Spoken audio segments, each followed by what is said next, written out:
Hello, it's Nikki, and welcome to another episode. This is technically part 2 of our Sumeru season, our Sumeru arc. There are a couple hiccups. You'll see what I mean when you get there. But I just wanted to let you know that expect a little bit out of the box for this video. But without further ado, let's hop right into it.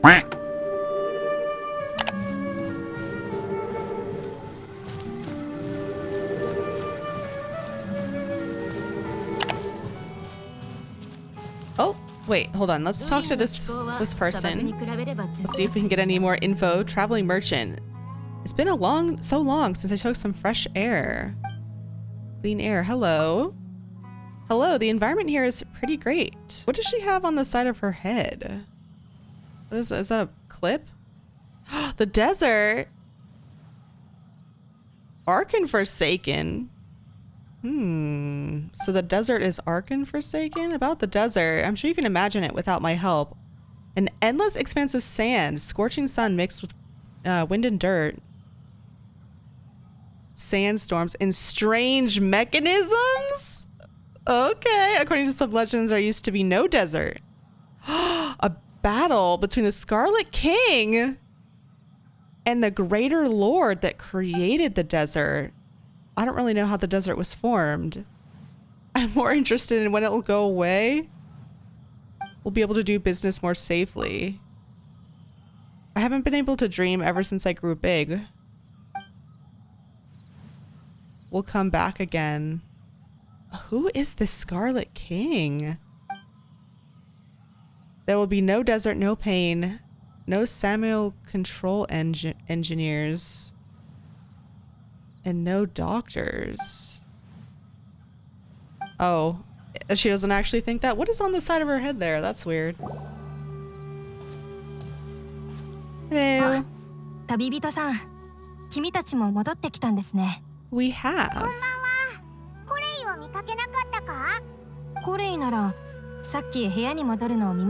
I feel so bad. She was so upset. Oh.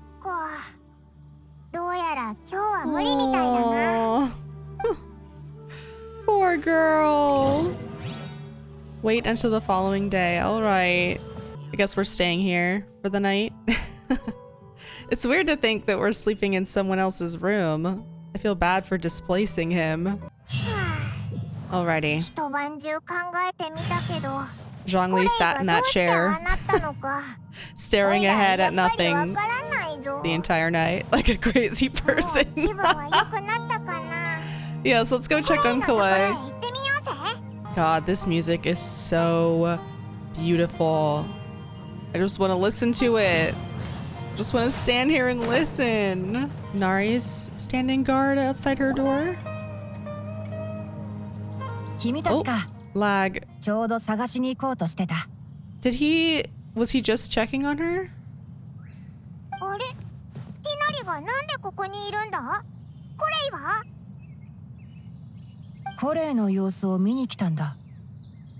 Oh no.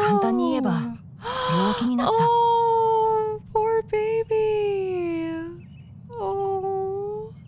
Oh, look at how tiny she is on her bed. Oh no. It has to do with her disease or her condition, right?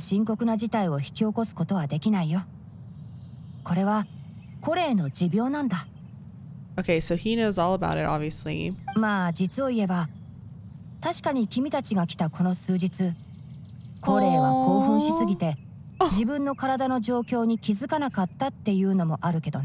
heart. 無理もない。何しろ、コレイはもう長いこと友達に会っていなかったんだ。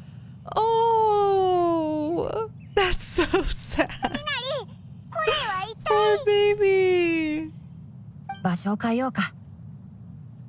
彼女は薬を飲んで寝たばかりだから、静かに休ませてあげないと。Oh my gosh, he's so father. He's like, let's take this outside. This is future Nikki. So.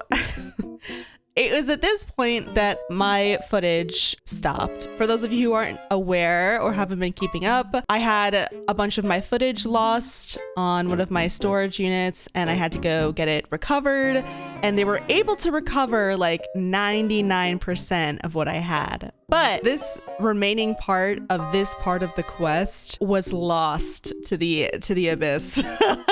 Since this is a playthrough, and since I know a lot of you watch this, yes, to hang out, but also to maybe brush up on details about the quest that you maybe forgot, or just like a fun refresher, I'm gonna go ahead and just quickly summarize the rest of this part of the quest. Essentially, Nari pulls us aside and he's like, okay, this is what the deal is with this disease. And he tells us all about eleazar. And he says that it's a Sumeru only disease, and that the symptoms are like hard scales growing on you, and it gets to the point where you become immobile. You can't move. It's that bad, and it's something that's always been around. And again, it's only something that's in Sumeru. He talks about Collei's past with the Fatui. He actually also clarifies that Collei's mother was tricked into handing Collei over to the Fatui, and that her mother didn't give her to the Fatui. I remember that there was a little bit of contention when the manga came out. People were like, oh my gosh, Collei's parents are evil, because we just assumed that she had been given willingly to the Fatui. But the Fatui, as they are wont to do, tricked her mother into handing over Collei. Her mother thought she was getting Collei help, but she was essentially signing her child over to be experimented on and just horrible shit. But her mother was unaware. So that's cleared up. So that's nice. I mean, it's awful that Collei had to go through it, but at least we know that her parents weren't horrible people, right? Tighnari also explains that this is why she also has this fear of being touched. Her time spent with the Fatui, especially under Dottore and his experimentation. The fear of being touched is trauma from that, not necessarily her disease or her condition. It's mostly from her trauma. Her clumsiness is a result of her condition, right? Because her limbs get stiff and it's hard to control them, and so that's why she drops stuff all the time. Although her time was awful, he does take note, when I say he, I mean Tighnari, takes note that her condition was stable throughout the duration of Dottore's time experimenting on her. So he doesn't know how this was possible, but he does confirm that her condition didn't worsen when she was with Dottore. He says that Collei asked him to apologize for her on her behalf to the traveler for keeping all this a secret. And honestly, I just feel that made me... I remember that making my heart feel so bad. Tighnari says that it's been really hard for her to make friends, to keep friends. Tighnari makes it sound like it's been really hard for her, and that he seems to care a lot about her, because he says, she considers both of you a friend. You better not let her down. You better be good friends to her, which in my opinion is like super, super sweet. Because originally I remember when I was playing through it, I was like, oh, why doesn't he consider her a friend? Like, why doesn't Collei consider Tighnari a friend? But she definitely sees him more as a guardian figure, kind of like a dad. The word dad or father is never brought up. She only ever calls him mentor. But the way he acts around her, the way Tighnari talks about don't betray her, like, I don't know, it comes across as like it's very much dad energy, and we love to see it. After that, Tighnari is like, hey, I'm gonna go get some herbs for her medicine, and he invites us along. He says that part of the ingredients are lunar lotus, which is also called the Nilotapata flower, which is something that is a collectible in Sumeru. He says that it's used often to help patients with eleazar, and that it can help revitalize them. He explains that they kind of grow out of the water, and that, you know, other little facts about the plant itself.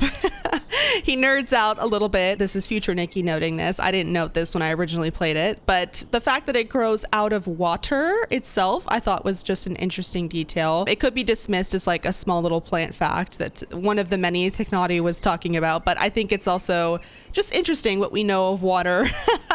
After Fontaine and of course the goddess of water and all that and everything, I think it's interesting that something that helped to reduce these symptoms of eleazar, that was a Sumeru-based disease that was tied directly to corrosion and all that, something that grew from water was was able to assist in addressing those symptoms. But anywho, as the traveler, walk along the lush forest floor, he's talking to us the whole time, and he's essentially nerding out. He's telling us about all these facts about plants, like going full encyclopedia on us. It's very adorable. Once we get to the portion of the forest we need to, and we collect all the plants that we need to, we're interrupted by some forest rangers who call for tighnari, and they're like, hey, we have a problem. They returned early from a patrol. Nari goes over there and he's like, what the heck is going on? And they're like, we have another withering zone problem. These two rangers notably did not have visions, and it is ranger protocol that if you don't have a vision and you spot a withering zone, you retreat and you find someone with a vision who can handle the zone, because people without visions cannot withstand the corrosion of the withering zone long enough to deal with it. People without visions are way more susceptible to the perverse effects of the zones. So they come up, let Nari know what's going on, and they explain essentially the withering to the traveler for the first time. The rangers do, and that how it affects the land, how it affects people. They explain that it's a form of corrosion, which corrosion is a hot key word in Genshin, right? So it's a form of corrosion, and only those with visions can withstand it long enough to cleanse the area. Tighnari only allows traveler to accompany him to the withering zone once traveler is like, oh no, we don't have a vision, or I don't have a vision, but I definitely can wield the elements. And Nari's like, okay, then you can come. But he was not gonna let us come if we didn't have a vision. And notably too, the other rangers were like, hey, no, you don't have a vision, you really shouldn't go. So after all of that is said, Nari essentially teaches the traveler how to handle these withering zones, which are, of course, little, gameplay, not puzzles, but they're like little mini games throughout Sumeru that you can cleanse. And this is essentially a tutorial for that. He walks us through it. He tells us that we have to aim for the tumors. The tumors are the source, and we have to take those out in order to remove the withering and cleanse the whole area. He warns us, of course, to put our safety above all else when dealing with this, and that if we are feeling really bad, we come out of the zone, take a breather, and then go back in or get help. All of the rangers are very adamant about safety first, so that was kind of nice. After dealing with the zone, Nari explains how the zones have been popping back up more frequently lately, and how he's really concerned about this, and how it's very stressful because there aren't very many people who have visions within the rangers, and it's mostly falling on his shoulders to handle this. And while that's not really what concerns him, it's just the frequency of it. He's concerned of the effect this is having on the forest, not his own stress. It's the forest that's bearing the brunt of the withering zones. He's saying that this is becoming an economic crisis, that we're losing plants. The plants, even though the zones are cleansed, the plants within those zones most often don't recover. And that's a problem in a rainforest that have very balanced ecosystems. And when those ecosystems are unbalanced, things go to shit really quickly. He also notes that the increase in these withering zones is tied directly to the increase of Collei's eleazar symptoms acting up. And he thinks that there's a connection there. Since the forest can suppress her symptoms, now that the forest is no longer able to suppress these withering zones popping up. Nari also says that, there's no known permanent solution for this withering stuff, that they've been putting out these zones for literally, he says, a millennia. That's like a quote from the dialogue, that these withering zones have been recorded in Sumeru for that long, and they've been dealing with them like this for that long. And that, quote, it originated from the depths of the world, which...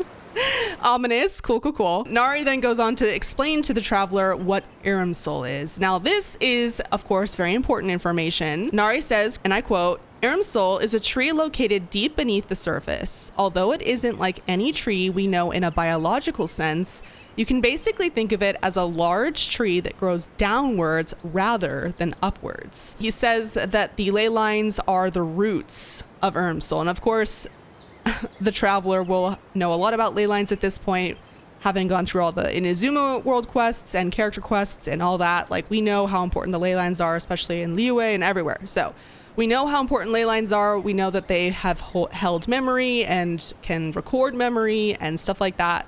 And so the revelation that they're actually the roots of irminsul is, I remember at the time being like super shook. I was like, holy shit. So the roots of Irminsul are the ley lines themselves. Traveler notes that at receiving this information that this may be the tree she saw in her vision. Obviously it is. Then tighnari explains that the ley lines absorb memories of this world, which we already knew, but that they funnel them into Irminsul so the tree collects all knowledge and wisdom from the ancient times to, of course, present day. He says the Dendro Archon's consciousness is connected to the tree directly, that the Archon's power is a, quote, a manifestation of Irminsul. So, of course, that's incredibly vital information. He also says that the tree is sick. His ancestors learned that it was sick from Greater Lord Rukkhadevata's familiars. Of course, we don't know who those familiars are quite yet. We will in the future. And then he says that the familiars didn't even know how to cure the tree. So this has been a problem for a really long time. After that entire lore dump, we return to the village. tighnari receives news from a toucan. Sorry. He does receive news from a toucan. The toucan is Hypasia's courier of news. So the bird is, I guess, trained, but tighnari talking to a toucan is a funny sentence. Anyway, this bird brings news that Hypasia has been meditating for too long. She's kind of in a bad spot and needs rations urgently. And so Nari is kind of like, oh shit, okay, we gotta go help. Traveler is no longer affected by the incense that originally made them all sick and dizzy and fainting. And of course, tighnari makes sure that we are no longer affected by this before sending her to Hypasia's aid. He says that because we effectively wielded Dendro, that we'd be fine, that we have like more of a connection to the Archon. We have more of a resistance. He says before we go that his ancestors took a vow with Greater Lord Rukkhadevata to protect Sumeru alongside her, and that duty is now, of course, tighnari's, and that's why he wanted to test the Traveler with the withering zone and all that. That's why he was keeping information from the Traveler when we first met him. And that's why he lied about, oh yeah, they were just hallucinations when we told him about the tree we dreamt about. But he doesn't apologize for lying because he was like, look, I had to make sure that you were reliable, that you were essentially worthy of this burden. I had to make sure that I could entrust the fate of Sumeru to you. And of course, not just the fate of Sumeru, but honestly, Teyvat as a whole. And he says Teyvat as a whole because of how important Irminsul is to to the world of Teyvat, and that having a connection like that to the tree is incredibly important, as we'll come to understand. So he didn't apologize. He was like, look, I had to do what I had to do. I'm glad I can entrust you. Like, you seem like a good person. Great. He clarifies that what we witnessed, the tree that we witnessed in the dream, were actually real memories that were contained within the tree. He says that Hypasia will be able to tell us more about this connection, as that is the whole goal of her meditations, to connect with the tree. He gives us a letter for her, gives us a cute little lunchbox, and sends us on our way. We travel to the cave we originally saw her in, and she is passed out cold on the ground when we get there. Not great. But a little green Arnara waddles out into the clearing, checking on Hypasia, it seems, but sees the Traveler, freaks out, and the Traveler passes the fuck out. As the Arnara flees, as the Arnara are wont to do, they shunted Lumine into a dream. Of course, she doesn't know that yet, but we do as players with context. Lumine wakes up and realizes that the environment, of course, is completely different. We're in this like super lush forest domain. It looks like fairyland. We have like huge fucking plants, huge roses, and I guess I don't know if they're roses, but huge flowers, these flower buds. We're having to like climb up on these huge leaves. It's super beautiful. We have to fight our way through. We reach the exit of this domain, and then we're thrown into an Inazuman domain, which is very odd. We exit that domain and we're put back into this like huge lush domain. So we're kind of going back and forth into Sumeru domains, then in Inazuma, then in another Sumeru domain. Then we go back into another Inazuma domain that looks very much like the domain within the Labyrinth Warriors event. We exit this one and return to, once again, another Sumeru domain. Though this last domain, as we reach the end of it, we are met with an Abyss Herald, a Hydro Abyss Herald. He addresses the Traveler by name, not Lumine or Aether, but calls them the Traveler. He refutes our suspicions as to like, why the heck is he here? And combat initiates immediately. After we deplete his health bar, Paimon notes that the Traveler is struggling, regardless of the fact that we were close to defeating or killing the enemy within combat. She's saying that the traveler looks like they're struggling to defeat him, which is odd. The herald says, and I quote, "Traveler, though you may have managed to avert countless crises before, your good fortune was bound to end sooner or later. It's time you realize how weak and powerless you really are." And it's at this point the traveler can respond with two phrases: "My journey will not end here," or "I still must find my brother." Well, sister, brother, twin, regardless of what gender you pick for your traveler. The herald laughs and says, and I quote, "Oh, pitiful traveler, are you really so ignorant? Or are you just living in complete denial? His Highness," or Her Highness, depending on which traveler, "His Highness has long since forsaken you. Your meager existence in His Highness's eyes is that of an annoying bug only to be stepped upon. The bonds of love and family which drive you to find your sibling are utterly gone. Your journey is meaningless." The herald then threatens to kill the traveler, and the screen goes black. We fade back in, and the traveler notes that she feels like she was dreaming but can't remember what she saw. We then assist Hypasia up, who is still knocked out on the floor. The traveler is still notably shaken, actually. Paimon comments on this, but we help Hypasia, and she says that someone, or she calls a quote-unquote neighbor, has been attempting to keep her fed and looked after her even when she's been unconscious. There's like fruit juice on her lips, like someone's been like pushing fruit into her mouth, food and water stockpiled around her body that's been laying down for a while, even though Nari hasn't been around to, bring her stuff. We're like, where's all this coming from? She says that it's a creature that the traveler saw in the cave right before the traveler got put to sleep. Hypasia says that she can see them too. That of course implies that not everyone can see them. She explains that they mean no harm, of course, and that they put us into a dream in order to escape. She tells us that they have a connection to the Archon, and that the first time she saw them, she was first able to successfully connect to the tree. She says it's incredible that we connected to Irminsul so quickly. She says it took her years to do it, and she's considered a genius for that. Researchers who do this, who try to connect to the tree, can sometimes spend their entire lives without connecting to the tree once. The incense is able to connect researchers and anyone who smells it to the tree because the herbs burned are actually plants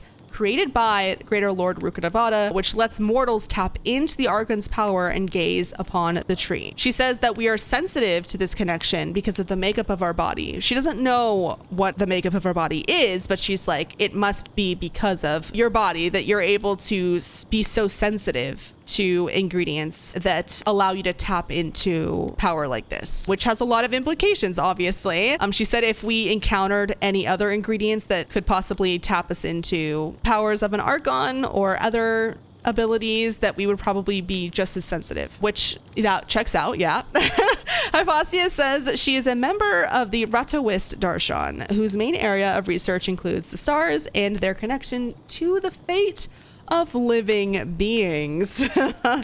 We know how interesting that topic of research is. There are many mysteries, of course, in this field, which is why I turn to trying to connect to Irminsul for answers. There is a risk, she says, that every time she tries to connect to the tree, there's a risk that she could untether her consciousness. And this isn't just something that she risks, it's anybody, any researcher who tries to do this. She calls this training the Satyavada, I don't know if I'm saying that right, Satyavada life. And many researchers have lost their minds this way of just like trying to connect to the tree and losing their consciousness. She also says that the sages specifically say that Irminsul contains divine knowledge, and that touching that knowledge, if you're unprepared to receive that knowledge, can cause a loss of mental cognition, or like you unravel your mental stability, which is also what drives people insane. Not just the untethering of consciousness. If you're not, a quote unquote worthy enough or prepared enough to receive this divine knowledge, it unravels you. And it's the sages specifically who have said that this is why that is. I'm saying that because I know it's important later. But moving on, it is after all this that she says that people of Sumeru do not dream. Now, this is a huge revelation. I remember being shook when I first heard this. I was like, oh my God, what? She says that people don't dream. What the fuck is up with that? She says only children can do that. Adults never dream. She says that the sages specifically claim that wisdom implies rationality, but that which occurs in dreams is often neither rational nor logical. And that's a quote. She says the sages insist this lack of ability to dream is a blessing and that it must be Greater Lord Rukkhadevata keeping them away from silly delusions or visions of grandeur that are unattainable. So I think it's all very interesting that the sages are pushing this propaganda, or I mean information. Haypasia says that when the Aranara, and she name drops the Aranara specifically in this, when she says that, so I'm not saying Aranara, Nikki isn't saying it, but she's saying it in the game at this point, forced her into a dream, and it felt like a piece of her childhood had been returned to her when she was able to dream again after so long of not being able to. She then makes a comment like, you know, maybe dreaming isn't as bad as we've been told it is. And once again, knowing context to all this is, yep, dreaming would be a big deal, yes. Haypasia then goes on to say that even though she can't dream, and thus she can, of course, have nightmares, something is starting to feel very off about this lack of ability to dream. She feels that she's missing something without her dreams. And of course, with context, we know why that is. And this is, I think, dialogue you can find outside of main story, like required dialogue. But if you go up to her and chat with her before you leave the cave, she says this. She makes a comment about how she feels really unsettled without her dreams. She also says in some of this extra dialogue that the Aranara are almost only seen exclusively by children. And so I remember at the time making the connection, only children can dream. Obviously, these Aranara little fairy things can make people dream. Adults lose their ability to dream as they get older, and I remember just, you know, making a note of those of that information, even though it was technically information we only got if you chatted with her before you left. So anyway, we leave the cave. Haypasia is fed and handled, and she's given us all the information she knows about Irminsul and our situation. So we return to the village, and Tighnari is being professionally pressured. He's being cornered by a sage and his subordinates. When I mean cornered, I mean he is literally surrounded by these people. I remember being kind of shocked because the sages all had those wreaths in their hair. Their way of dressing was so different than anyone else in the forest ranger village. I remember like playing this and thinking, oh my gosh, these people do not belong here. And you essentially kind of listen in on this conversation, and the head Sage Kaja, is trying to convince Nari to return to Sumeru City. And he's doing this in a very underhanded, smarmy way. He's trying to use Nari's master, who is also a sage, to leverage Nari, kind of forcing his arm and trying to get him to come back to the city to assist in some very vague research. They insist that Tighnari must return to the academia in this city because his presence is necessary to their efforts in trying to cure Irminsul of the withering. Nari, of course, does not take any of their BS, sees right through it, and is like, what exactly is it that I'll be doing? And they're like, helping us. He's like, okay, how long will it take? And they're like, I don't know. And he's like, if my master really wanted me to come help, he would have stomped his ass down here and yelled at me himself, because obviously Tighnari knows his master better than these random sages do, who don't even belong to the same darshan that Nari does. So he sees right through all this. He sees it as political maneuvering, and he smacks them down he's very respectful. He's not rude, but he respectfully and very firmly turns them down, because he's like, look, I wrote a letter asking why you guys want me back. You didn't answer me. You show up here at my doorstep in my territory, accosting me with all this BS. You still haven't answered my questions, by the way, which are all very reasonable questions, like what research is it? How long will it take? You know, he has responsibilities in the forest, you know, the withering zones. He runs the rangers. He's an important, vital part of this community. He runs this community. So if he's going to leave the community, he has to know why he's doing it. So he's not unreasonably asking questions. These are all very logical things to ask. And the sages have nothing concrete to give him, so he shuts them down and turns them away, and they're not happy about that. Notably, the sage tries to keep in control. One of his subordinates throughout the conversation consistently gets upset, like emotional, and he's like, stop being emotional, like control yourself, like we're fine, let's hear what he has to say. Like you can tell that he's the political mastermind of the group, and this is not a great first look at the sages.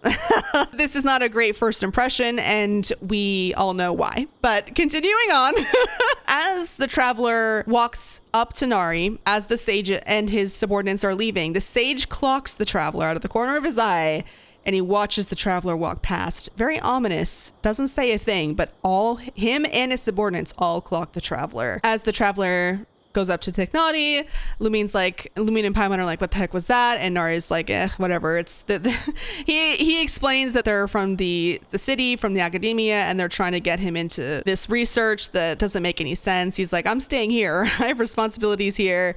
I'm not going anywhere. He says that I know like you guys are going on into the city, and even though I'm not going to be going with you, here's a letter of introduction to a researcher from the Amurta Darshan who's good at collecting information, because he knows that we're trying to find Lesser Lord Kusalani, and he's like, here, this is all I can offer you in terms of helping you get an audience with the Archon. He also tells us what an akasha terminal is, and this is of course the glowing green thing on everyone's head, and he said that in the city everyone has one of these, so just be aware that this is what that is, because the traveler has no idea what these are. And he says, quote, that they utilize the legacy of the greater Lord Rukkhadevata. And after this, tighnari, the forest ranger, bids us farewell and good luck. He also says that collei is waiting to say goodbye at the edge of the village. So Lumine and Paimon make their way out of the village for the last time, and we meet up with collei where the doggos are. It's all very cute. She essentially says like, I'm sorry for keeping things from you, but you're my friends, and I wanted you to see me as I am and not someone who's like sick and needs your pity. I just wanted to be a person in your eyes, which is of course very sweet and very heartbreaking. She's like, I'm feeling a little better now. The medicine you got with tighnari, or she calls him my master, has been helpful. It's made me feel a little better. Obviously, I'm still not able to handle withering zones with my master, but I can do other things to help. She wishes us good luck. She also hands over the recipe for her personal pita pockets, which was super cute, so we can make them ourselves and think of her while we eat them when we're far away in Sumeru City. And thus, the traveler makes their way towards the city. Thank you so much for making it to the end of the video. If you did, as always, I very much appreciate you spending your time with me. I know this was a super different kind of video than what I normally do. I can't tell you how many times I had to edit out me saying in this script. I'm not used to summarizing like this, so I hope it wasn't too horrible. I tried to make it fun with like little, ASMR sounds and the visuals that are all like nice. So I hope it was immersive enough. I know it's not the same as actually watching me play through it, but what can you do? The footage was gone. This is not going to be common in Sumeru. Like I said, they recovered like 99% of it. Unfortunately, this part of the video for some reason was part of that 1%. So it is what it is, but I hope you enjoyed. I, of course, have all my links down below. If you would like to check those out, please do. Our Discord server is very friendly. We're very chill there. If you want to lurk, you can. If you would like to engage, you can. And if you do pop in, make sure to say hi. If I don't see you live, then I will see you in the next one.